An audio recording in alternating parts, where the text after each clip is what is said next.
Welcome back to Good Morning Tobago on Tobago Updates. Viewers, now we are turning our conversation to former Commissioner of Police, Mr. Gary Griffith. So, I mean, we've got a whole lot of things to talk about, but a special good morning and welcome to you, Mr. Griffith, and welcome.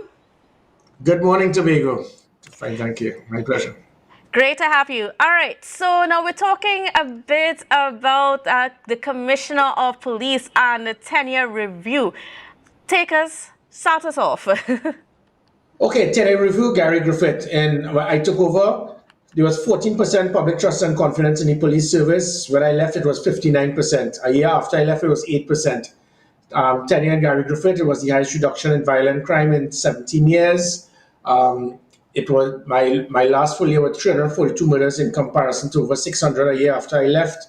89% of the population were very comfortable with me as commissioner, had no concern and wanted me to remain. 89%, which was the highest poll ever taken by anyone in public trust and belief in the individual. I got 72 out of 75 of the assessments done annually by the Police Service Commission being good and very good and excellent. Yet a Minister of National Security saw that as a failure. That sums up the tenure review. Well, I mean, you've been attracted quite a lot of attention from the government, and to the point where we're seeing press conferences dedicated solely to you and just to commenting on certain things, and specifically, you know, some things that happened under your tenure. And I mean, of course, you know, the circumstances that led to the closure of sorts or the end of sorts and so on. What can you tell us about that? Because, you know, it has attracted quite a lot of a conversation in the last few days. You think? Well, yes, definitely. That press conference was done because a prime minister who was in Ireland on vacation discovered that Gary Griffith is going up as the candidate for St. Joseph, and polls being conducted shows that PNM is going to be annihilated in St. Joseph because of me actually becoming the candidate there in St. Joseph. So that was the panic button. Remember, PNM has 22 seats. So now with 22, they've now lost one. So that's 22 down to 21. So that's one down, one more to go. So they're seeing themselves, this has been 50% of the avenue towards them getting thrown out of government. So the panic button was pressed, and that's what this was all about. Because remember, this is something that took place 3 years ago. Amy Brown had this so-called letter from the US 3 years ago. Why bring it up now? This is a totally politically manufactured, desperate attempt to see if we could try to throw mud on Gary Griffith. And if you look at today's, I think it's the Express editorial, it slammed, the whole country is seen it for what it is. It was totally politically manufactured. It was littered with lies, misleading information. And we could run through the whole thing. When Amy Brown stated that the US decided to shut down SORT because of the death of 2 persons, up to now, not one police officer has been arrested. So you have not arrested a police officer based on something, but the US decided to shut it down because of that. And if that is the case, there have been over 100 police killings since I left. You would have seen the MOFA shootings and so forth. And this is not to state that all of these different units, the GB, the IATF, the MOPS, the Northern Division, should be shut down. But there must be investigations, and if police are culpable, they will be removed. But they don't shut down a whole unit because of one isolated incident. And likewise, Coast Guard, there was the incident with Coast Guard with persons being killed whilst in the control of Coast Guard. You're going to shut down the Coast Guard. Let's look at the front page of today's Guardian. The front page of today's Guardian, a prisoner was killed whilst being, is it they going to blame the prison commissioner? Is it the US up down and demand that they shut down the prison service? So it the stupid Amy Brown. And the media doesn't ask these questions. They say, but if it is that the US shut down SORT because of an incident involving 2 persons, up to now, not one person has been arrested after 3 years. Why is the US going to have no concern about the front page of today's Guardian with the prisoner or the Coast Guard officers who are with the persons that died under their watch, or the 100+ murders that took place in the police killings after? So it showed that they tried something and it failed. What I can tell you is the same US government, to me, when they met with me, they voiced their utmost concern and disgust by this government as it pertains to their close affiliation with certain countries who can be deemed communist countries. So if Amy Brown wants to speak about meetings, I will start speaking about meetings. The US government wants them out. You would have seen an actual video that was done with the last US ambassador, where he stated that Trinidad and Tobago is blessed to have someone as me as a commissioner of police. No US official ever gave such commendation to anyone in Trinidad and Tobago like that. So for Amy Brown to try to pretend that I affected US relations, I think I have cemented US relations more than anything else. And as it pertains to the SSA, Fitzgerald Hines and Keith Rowley continues to show their ignorance in understanding national security to say that cabinet gave approval for SSA persons to have firearms. That is a lie. Politicians can't give approval for persons to get firearms. That only comes from the Constitution. It only comes from the law. It only comes from the authorization of the Commissioner of Police. Persons in the SSA for years gone by, over a decade plus, acquired firearms and had firearms before this cabinet gave approval. Cabinet can't give approval. And because there will be persons in the SSA who would be present police officers, members of the Defense Force, or they may have a FUEC, a Firearm Users Employee Certificate, that gives them the authorization to carry a firearm. The audacity of this incompetent government, who are clueless on national security, to believe that SSA should not carry firearms. The SSA is equivalent to the CIA. Could anyone think that the CIA will not carry firearms? The SSA is supposed to guard their installations. The SSA has to be going in volatile areas, 2 o'clock in the morning, sitting on in a vehicle, trying to pinpoint and get photographs to get information of criminal elements. And they're not supposed to carry firearms. It shows the stupidity of these persons who call themselves politicians in this PNM government. Now, Mr. Griffith, now before I want to talk a little bit more about that whole SSA situation, I want to sort of deal with this whole issue of the sort. And, you know, it's sort of when Minister Hines brought up the issues, you know, he brought up a situation that has been quite traumatic for the country because it was attached to the murder of Andrea Barrett. And, you know, that was something that touched everybody in the country. And, you know, I know a lot of people are not too sure how they feel now about all of that coming back up. But can you tell me a little bit about what really happened? Was the information given by the minister the truth, or if it was not, you know, what's your version of it? Well, my version of it is that the minister and this PNM government continues to look after and put focus on the rights of criminal elements over that of law-abiding citizens. I'm not stating that criminal elements should not have rights, but let's look at it. When I spoke, firstly, when I continued to fight to give law-abiding citizens firearms, they were upset about it, and they decided instead to stop law-abiding citizens from getting firearms. 2, I was putting emphasis to try to get a border protection unit to get mobile scanners for us to deal with illegal firearms. As soon as I left, they ignored that border protection unit and they shut down the mobile scanners, allowing more illegal firearms to come into the country to kill innocent people. 3, when I mentioned the fact that we should have a law amended that if anyone has an assault weapon that is illegal, they should be charged and be deemed a terrorist so that they will have 25 years in prison immediately. Have it as a capital offense. Make sure that persons who brought in that weapon, persons who protected these individuals would all be deemed terrorists, and that will start cleaning out these individuals who have the type of weapons that can kill 35 persons in 3 seconds. Keith Rowley automatically shut it down by stating Gary Griffith is trying to allude that everybody must be a terrorist, which was a lie. He continues to lie. So they had a problem with me with trying to find a way for criminal elements with automatic weapons to get to be deemed terrorists so that they will not get bail easily as they do now. And then 4, let's look at this same situation here with Andrea Barrett. And you continue to fight and be concerned about these 2 individuals who had over 68 charges for all type of sexual misconduct, rape, sexual actions, grievous bodily harm on females. 60.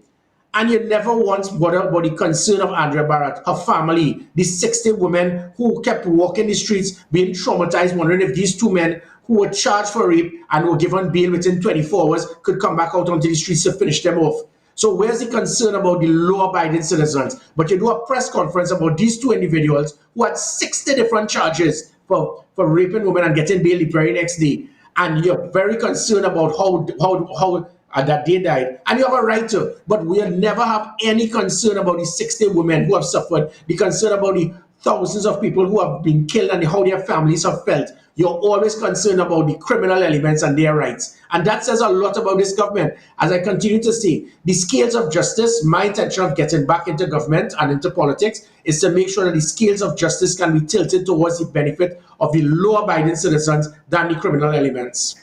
And again, going back to the SSA, to the situation, as I said, with SWOT, in this situation, not one person has been charged, not one person has been arrested. So on what grounds is Fitzgerald Hines trying to accuse and label SWOT? And SWOT was the front line. That is number 5, by the way. SWOT was the main avenue that was pegging back criminals, arresting major criminal elements, put an end to kidnapping. SWOT ended kidnapping by arresting kidnappers whilst they still had victims. That was never done before.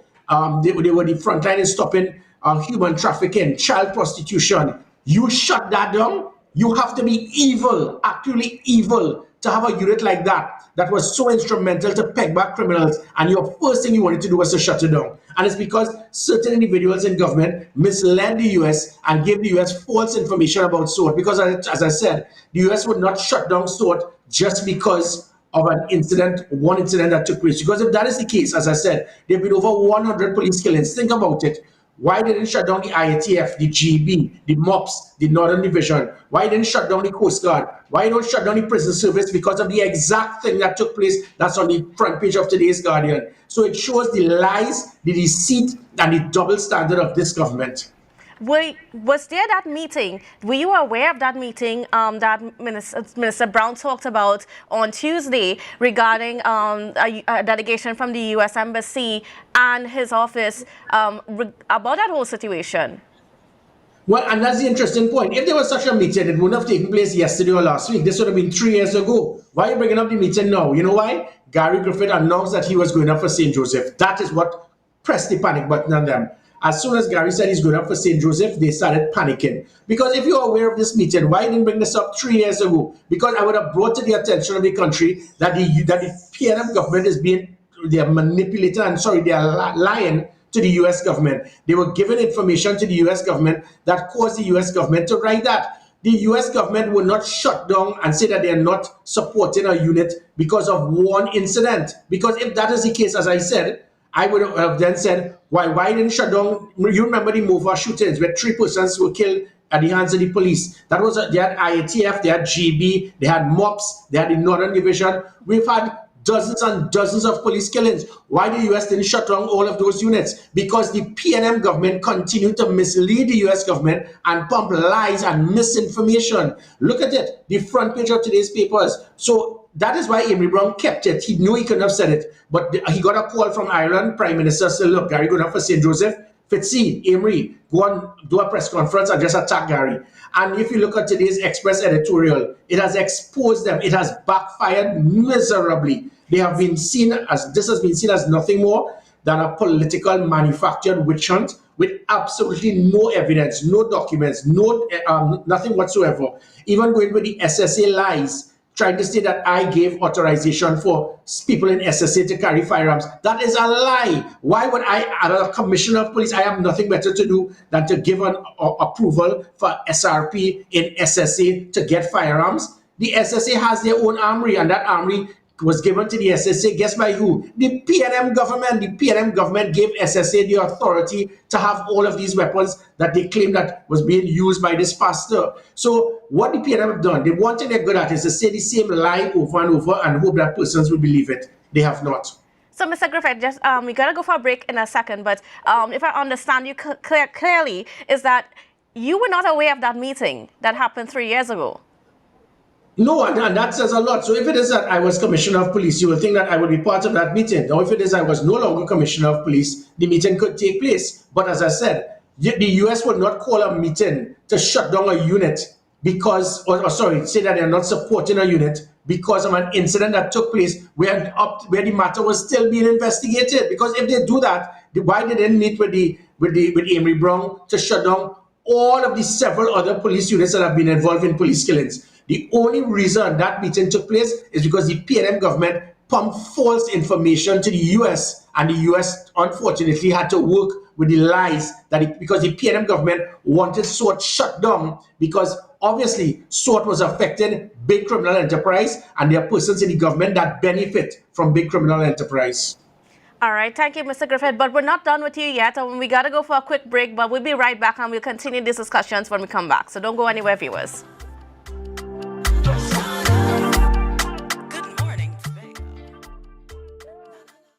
as we are chatting this morning with former Commissioner of Police, Mr. Gary Griffith, who has been the focus of attention from the government in recent times, especially as it relates to, crime and some of the things that have gone on in our space. Now, Mr. Griffith has been blamed quite a lot for for giving out a lot of firearm users licenses during his tenure as Commissioner of Police. However, it's just very interesting that the conversation is on just how many people have gotten these firearms, how many firearms they have gotten, but we are yet to have any sort of conversation as to how are we dealing with the way that the criminal element is accessing illegal firearms. Because the truth is that no matter how many restrictions you place on people legally acquiring firearms, it's not stopping the criminal element from getting their hands on these guns, and this is what they're using to perpetrate violence in our society. So, Mr. Griffith, I don't know if you have any insight as to why is the conversation so focused on people's legal acquisition of firearms as opposed to stopping the illegal gun trade?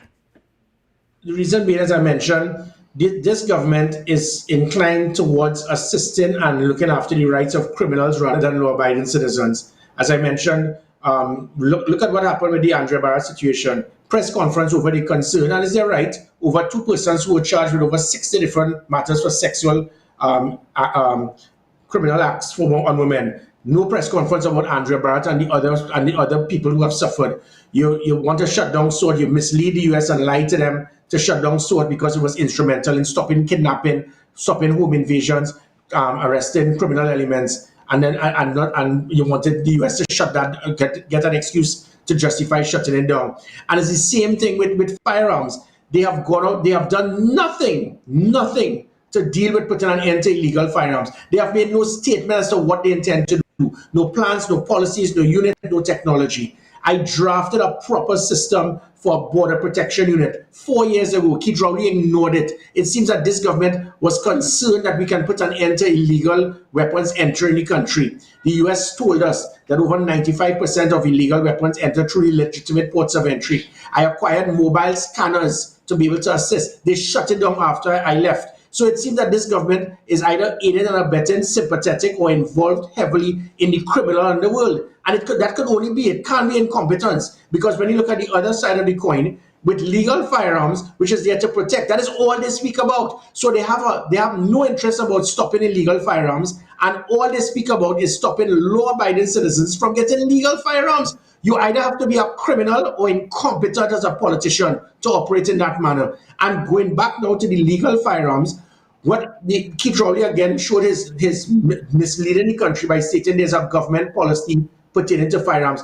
And you don't say, but he is a liar. That is a lie. There's no such thing as government policy. There's a law, and you adhere to the law. What happened is commissioners before me were too lazy to do their job, which is what caused the backlog of 25,000 applications. 25,000. And then after me, now commissioners are being sued because they're too lazy to even sign their name, and then telling the judge, well, I'm busy, I have lots of things to do, and the judge had to put her in a place. So out of 25,000, I was able to, out of 3 years, approve 6,000 out of 25,000. Many I didn't because we went through a stringent process. Out of that 6,000, 3,000 odd were for law enforcement officials, past and present, soldiers, sailors, customs, immigration, fire, prisons, police officers, to protect them and their family when they get home. That is a problem. The other 3,000 were to civilians who needed it, who acquired it based on a stringent process, background check, their spouse approving it, making sure that they can secure it properly. And that's for the small businessman, the farmer, the hunter, the sports person.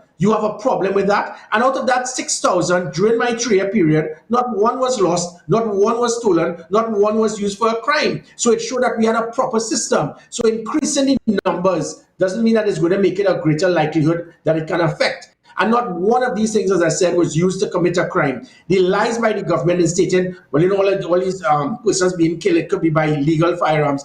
That is a lie, because ballistic testing is done on everybody when there's a shooting, and the ballistic testing can pinpoint if that came from a legal firearm. So those were all lies. In fact, dozens upon dozens of lives were saved by me issuing these legal firearms. And then they lied again by stating that we were giving it out to everyone. That is a lie. If I give out 3,000 civilians firearms out of 1.4 million, I think that's 0.3% of the population, 0.3%. And you have a problem with that? But between yourself and your minister and an acting commissioner, they asked me for over 60 firearms for their and their friends in high places. So it's okay for the rich and famous to get firearms, but when I was giving it to the small man, you had a problem with it. And then what made it worse is you as a prime minister harassed me to get a firearm dealership for somebody in Tobago so that hundreds of more firearms can be sold. So it showed the hypocrisy. How could anybody want to support a political party and a prime minister like that? How? And then how does this whole situation now, this lawsuit and all these things that are coming out with Mr. Brent Thomas, how does this tie into this the issue of firearms here and the way we deal with it in Trinidad and Tobago? Well, again, the Brent Thomas matter was desperation. And I tell you, as the first day I get in the government, I'm going to make sure that there's an inquiry and somebody is going to make a jail. Because no police officer has the authority to leave the jurisdictional waters, the territorial waters of Trinidad and Tobago without the approval of the Minister of National Security or a senior government official in the National Security Council. And the reason I can say that is I'm the only person who was a security minister and a commissioner of police in this country. So I know the role and function of both. So the 3 police officers who went to abduct Brent Thomas could not have left Trinidad and Tobago unless a politician gave approval, which means that that politician could very well be charged for aiding and abetting in an abduction. And that is where there's a massive cover-up. Thankfully, by Brent Thomas now making this to Barbados and suing Barbados, Barbados will now bring out the information to state that Minister so-and-so gave the information and the approval for these police officers to leave Trinidad and Tobago. And then if it is that this goes down as an abduction, it means the police officers hopefully I will put plea bargaining, find out who is the minister who gave them that authorization, and that person should be charged for aiding and abetting in kidnapping. But that was the desperation that took place by the PNM. They could not find anyone. So you had 25,000 applicants for firearms. You had 6,000 that received. You had 7,000 police officers. You had over 20 firearm dealers, and not one was arrested for anything. Yet they continue to lie to speak about a massive, well-oiled criminal industry. But after 4 years, not one person has been charged, not one person has been arrested, not one person has been held, except Brent Thomas. And the reason they did that was because of desperation. They needed to hold somebody. And the judge then said, they cannot believe that something like this would have taken place and that the officers who did this are still on active duty.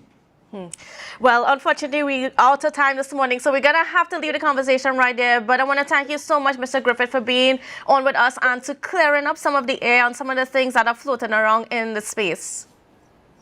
My pleasure. Take care. All right, viewers, and that's how we end the show this morning. I want to thank you again for joining us and for viewing, and I hope you have a safe and wonderful day, and we will see you again tomorrow. So bye for now.